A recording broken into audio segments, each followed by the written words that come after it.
شہنامہ.com میں آپ کا استقبال ہے۔ آج جمعہ ہے اور اسلامی دنیا میں آج جمعے کی نماز بڑی تعداد میں اور بڑے مجمع کے ساتھ میں ادا کی گئی ہے۔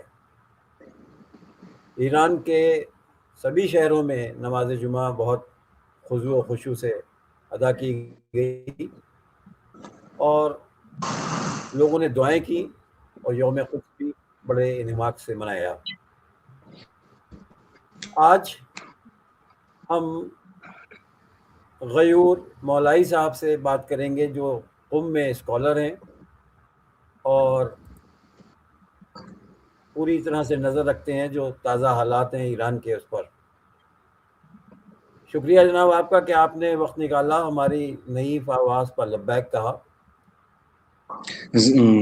یہ شرف دینے کے لیے بہت بہت شکریہ۔ تمام ناظرین اور آپ کی خدمت میں سلام پیش کرتا ہوں۔ دیکھیے، ایران اس وقت بہت ہی حساس دور سے گزر رہا ہے۔ لگاتار 14واں دن ہے جب ایران عالمی سامراج کے وحشیانہ حملوں کا سامنا کر رہا ہے اور ان کے مذموم عزائم اور مقاصد کی راہ میں سیسا پلائی ہوئی دیوار کی طرح ڈٹا ہوا ہے۔ یہی نہیں، ایران زبردست پلٹوار کر رہا ہے عالمی سامراجی طاقتوں کے ہتوں پر اور ان کے اس پورے علاقے میں موجود اڈوں پر۔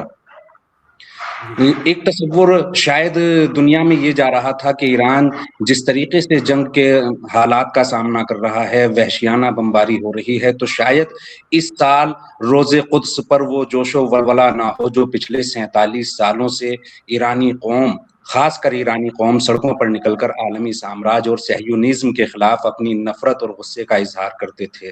لیکن تاریخ نے یہ منظر بھی دیکھا اور اس بات کو تاریخ میں یقیناً یاد رکھا جائے گا کہ وحشیانہ بمباری کے بیچ بھی ایرانی قوم پچھلے 47 سالوں میں شاید یہ پہلا موقع ہے جب جوش و خروش سب سے زیادہ تھا۔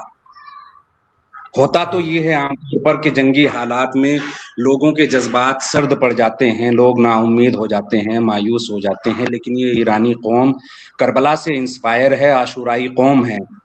تہران میں جس وقت وحشیانہ بمباری ہو رہی تھی، اس وقت بھی تہران میں لاکھوں کی تعداد میں لوگ سڑکوں پر نکلے اور عالمی سامراج اور صہیونیزم سے اپنی نفرت کا اظہار کیا۔ قبلہ اول بیت المقدس کی آزادی کا مطالبہ کرتے ہوئے لوگ مرد آباد امریکہ، مرد آباد اسرائیل کے نعرے لگاتے ہوئے سڑکوں پر اترے۔ اور میں آپ کو بتاؤں، یہ عالم تب تھا جب تہران میں جگہ جگہ وحشیانہ بمباری ہو رہی تھی۔ تازہ اپڈیٹ اور حملوں کے بیچ قدس مارچ میں شرکت کرنے والے لوگوں میں سے ایک کی شہادت بھی ہوئی ہے۔ لیکن پھر بھی پورے ایران میں جوش و خروش کا عالم یہ تھا کہ گویا پورا ایران سڑکوں پر نکل آیا ہو۔ اور اچھا دیکھیے، صرف یہی نہیں کہ عوام سڑکوں پر ہو، یہ وہ قوم ہے جہاں بڑے سے بڑے پد پر بیٹھا ہوا انسان بھی، چیف جسٹس کا عہدہ کوئی معمولی عہدہ نہیں ہوتا ہے۔ ابھی آپ دیکھیے گا، فوٹیج پہنچیں گے، انڈین میڈیا تک بھی پہنچیں گے۔ چیف جسٹس خود لوگوں کے بیچ ہونا تو یہ چاہیے تھا کہ آپ کے لیے جو وی وی آئی پی جگہ طے کی گئی ہے، جو سیکیورٹی کے پروٹوکول ہیں، آپ ان کے تحت آگے جا کر نماز ادا کیجیے۔ 10-10:30 بجے سے جو یہ مارچ شروع ہوا، شہر کے مسلح کی طرف لوگ پہنچے اور وہیں پر نماز جمعہ ادا کی۔ مارچ ختم کرنے کے بعد جو وی وی آئی پی لوگوں کے لیے ایک سیکیورٹی پروٹوکول ہوتا ہے، عموماً وہاں جا کر بیٹھتے ہیں یہ بڑے آفیسرز، ہوم منسٹر ہوں، پریسیڈنٹ ہوں، چیف جسٹس ہوں۔ لیکن آپ یہ تصویریں بہت آسانی کے ساتھ دیکھیں گے کہ ایران کے چیف جسٹس آغائے محسن اجئی خود لوگوں کے درمیان، روزے داروں کے درمیان بیٹھ کر نماز پڑھ رہے ہیں۔ یعنی جہاں عام انسان ہے وہیں اس دیش کا چیف جسٹس بھی ہے۔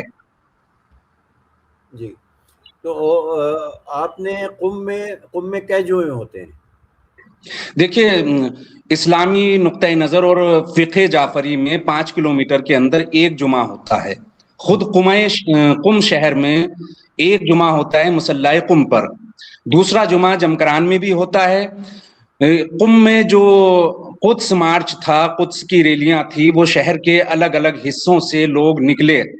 مثلاً میں کچھ نام آپ کو بتاؤں، توحید اسکوائر یہاں کا مشہور اسکوائر ہے، پھر آپ جائیے حضرت موسیٰ مبرقہ کا مزار ہے، اس طرف سے ایک ریلی آئی ہوئی تھی، میدان مطہری یعنی مطہری اسکوائر ایک بڑا اسکوائر ہے، وہاں سے ایک ریلی شروع تھی۔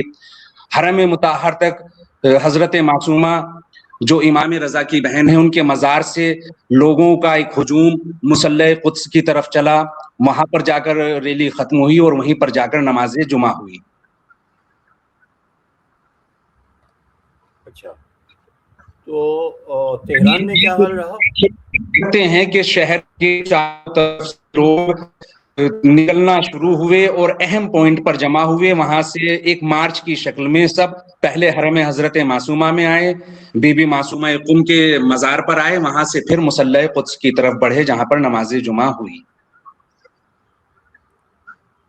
تو اب صورتحال کیا ہے؟ آج کا کیا اپڈیٹ ہے؟ یعنی آج بھی جو رہبر اسلامی مجتبیٰ آیت اللہ مجتبیٰ خامنئی نے جو کل بیان جاری کیا تھا اس کی روشنی میں، یعنی اس میں بیان تو بہت ہی وہ تھا کہ سختی تھی اس میں، اور یہ تھا کہ ہم کسی صورت سے مانیں گے نہیں، اور اس میں ناکہ بندی یہاں کی جائے گی اور وہاں کی جائے گی باقاعدہ۔ وہی جو خاتم الانبیاء نے تنظیم نے بعد میں جاری کیا، تو اس کی سختیاں دکھائی دے رہی ہیں اب۔ دیکھیے، رہبر انقلاب حضرت آیت اللہ مجتبیٰ حسینی خامنئی نے جو بیان جاری کیا، ایران کی عوام اپنے رہبر کے شانہ بشانہ کہوں ان کے حکم کے مطابق ہر حد سے گزرنے کے لیے تیار ہے، اور آقا مجتبیٰ خامنئی نے بھی بہت واضح الفاظ میں اعلان کیا کہ ایرانی قوم اپنے شہیدوں کو کبھی نہیں بھولے گی اور اپنے شہیدوں کا انتقام لے گی۔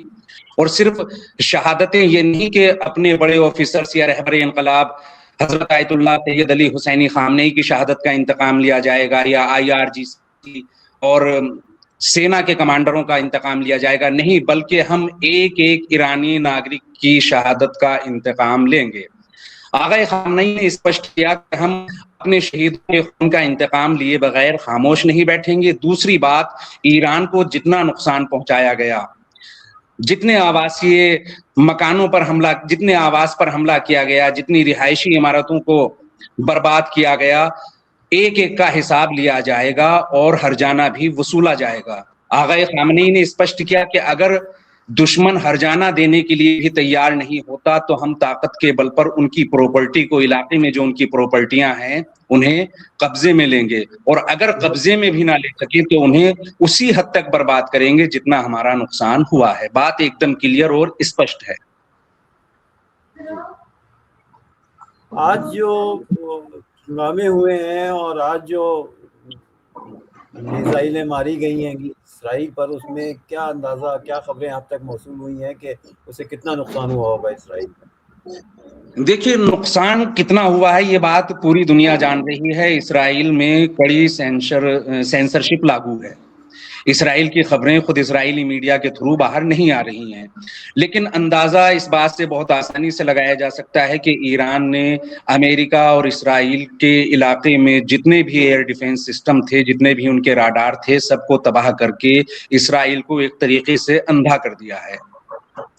جس وقت یہ ایئر ڈیفنس سسٹم کام کر رہے تھے، یہ راڈار کام کر رہے تھے، اس وقت بھی ایرانی میزائلیں داغی جا رہی تھی جو اپنے ٹارگٹ کو ہٹ کر رہی تھی اور اچھا خاصا نقصان ہو رہا تھا۔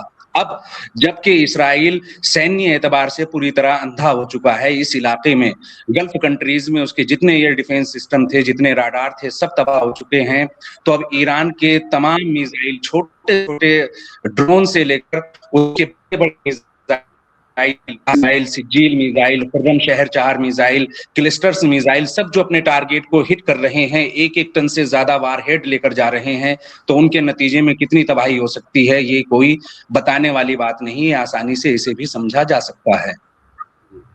آج جو قدس مارچ ہوئی ہے اس میں سب سے زیادہ جوش و ولولہ عورتوں میں تھا یا پورے مجمع میں تھا، اور بچوں کا کیا حال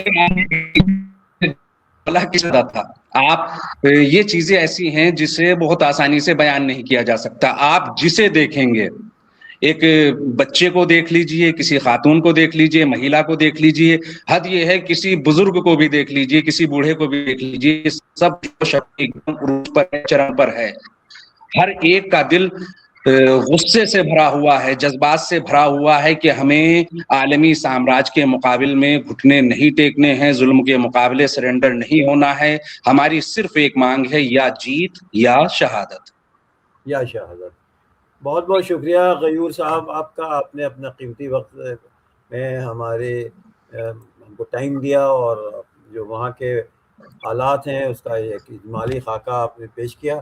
ہم آپ کو پھر زحمت دیتے رہیں گے، اور یار زندہ صحبت باقی. فی امان اللہ. خدا حافظ. شکریہ آپ کا بہت. شکریہ.